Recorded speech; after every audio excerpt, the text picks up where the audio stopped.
بسم اللہ الرحمن الرحیم۔ یہ قصہ ہے سلطان محمود غزنوی اور چوروں کی ایک جماعت کا، جسے مکمل سننے کے بعد آپ کو اندازہ ہوگا کہ سلطان محمود غزنوی کتنے رحم دل بادشاہ تھے۔ سلطان محمود غزنوی ایک دن اپنے معمول کے مطابق رات کو بھیس بدل کر گشت کر رہا تھا۔ گشت کرتے کرتے اس کو چوروں کی ایک جماعت ملی۔ انہوں نے سلطان سے پوچھا کہ تم کون ہو؟ سلطان نے کہا کہ میں بھی تمہارا ہی ایک ہم پیشہ ہوں۔ اس پر ایک چور نے کہا کہ ہم پیشہ دوستو، ذرا اپنا اپنا فن تو بتاؤ۔ ہر شخص بتائے کہ اس کو کس بات میں کمال حاصل ہے۔ ان میں سے ایک بولا کہ میرے کانوں میں عجیب خوبی ہے، جب ان میں کتے کے بھونکنے کی آواز آتی ہے تو میں فوراً سمجھ جاتا ہوں کہ وہ کیا کہتا ہے۔ دوسرے نے کہا کہ میری آنکھوں میں یہ خاصیت ہے کہ میں جب کسی کو رات کے اندھیرے میں دیکھ لیتا ہوں تو دن کے وقت اس کو بغیر کسی دقت کے پہچان لیتا ہوں۔ ناظرین، تیسرے نے کہا کہ میرے بازوؤں میں یہ طاقت ہے کہ وہ بغیر کسی ہتھیار کی مدد کے نقب لگا سکتا ہے۔ چوتھے نے کہا کہ میری ناک میں یہ خاصیت ہے کہ میں کسی جگہ کی مٹی سونگھ کر بتا سکتا ہوں کہ کس جگہ خزانہ رکھا ہے اور اس کی مقدار کیا ہے۔ پانچویں نے کہا کہ میرے پنجے میں ایسی قوت ہے کہ خواہ کتنے ہی بلند محل پر کمند پھینکوں وہ اس کے کنگرے کو پکڑ لیتی ہے۔ پانچوں چور اپنا اپنا کمال بیان کر چکے تو وہ سلطان سے مخاطب ہوئے اور کہنے لگے کہ تم بھی اپنا کمال بیان کرو۔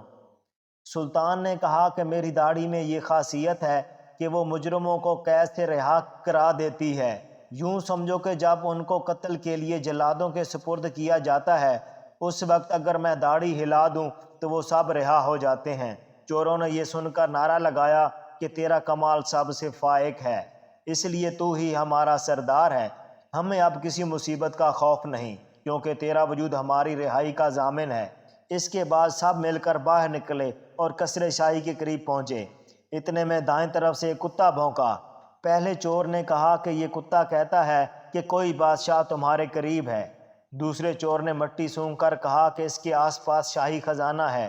تیسرے چور نے محل کی دیوار پر کمند پھینکی اور سب اس کے سہارے دوسری طرف اتر گئے۔ اب نقب زن کی باری تھی۔ اس نے نہایت پھرتی سے نقب لگائی اور سب کو خزانے کے اندر پہنچا دیا۔ ناظرین، سب نے اپنی اپنی ہمت کے مطابق مال اور جواہرات اٹھائے اور اپنی جائے پناہ میں جا کر بیٹھ گئے۔ سلطان موقع پا کر وہاں سے کھسک گیا اور دوسرے دن سپاہیوں کو اس جائے پناہ کا پتہ دے کر چوروں کی گرفتاری کا حکم دیا۔ سپاہی دوڑے گئے اور سب چوروں کو آنن فانن گرفتار کر کے لے آئے۔